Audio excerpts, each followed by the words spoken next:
नमस्कार साथियों, आज का अध्याय एक बहुत चर्चित विषय पर है। इस अध्याय का मकसद सिर्फ गलत का विरोध करना है, न कि किसी की भावना को ठेस पहुंचाने का।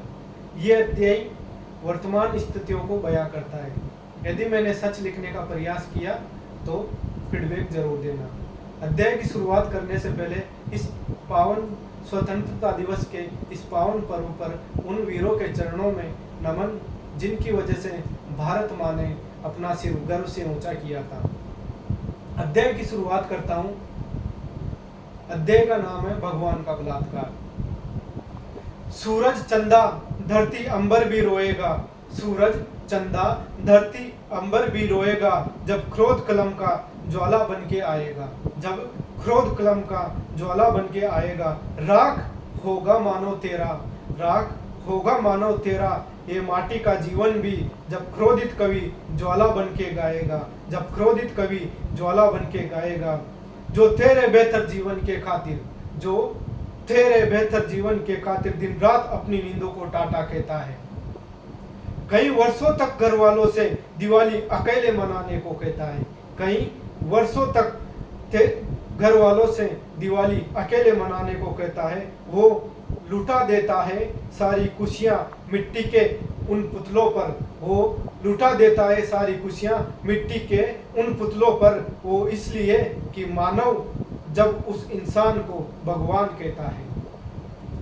तूने उसे भी नहीं छोड़ा, तूने उसे भी नहीं छोड़ा जिसे ये संसार भगवान कहता है। कैसी विडंबना है मेरे देश की, कैसी विडंबना है मेरे देश की, यहाँ भगवान भी शैतानों से डरता है।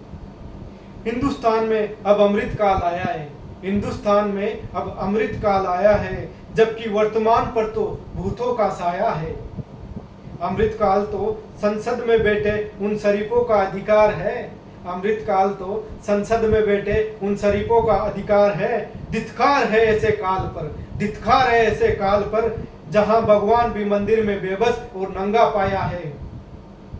सुना है हिंदुस्तान में अब काल भी अमृत काल होता है, सुना है हिंदुस्तान में अब काल भी अमृत काल होता है।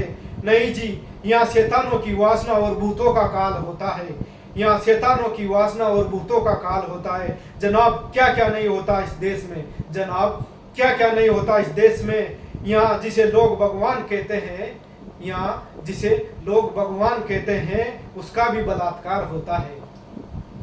सुरक्षा, सुरक्षा सिर्फ संसद में बैठे शरीफ लोगों का अधिकार है, सुरक्षा सिर्फ संसद में बैठे शरीफ लोगों का अधिकार है। अत्याचार और भ्रष्टाचार तो खुद उनका रोजगार है, अत्याचार और भ्रष्टाचार तो खुद उनका रोजगार है। अब हेल्थ वर्कर को क्या न्याय देंगे, अब हेल्थ वर्कर को क्या न्याय देंगे। क्या सही और गलत क्या फर्क पड़ता है जनाब, क्या सही और गलत क्या फर्क पड़ता है जनाब, क्योंकि उन्हें राजनीतिक मुद्दा बनाकर संसद में भोंकने का अधिकार है। जय हिंद, जय भारत।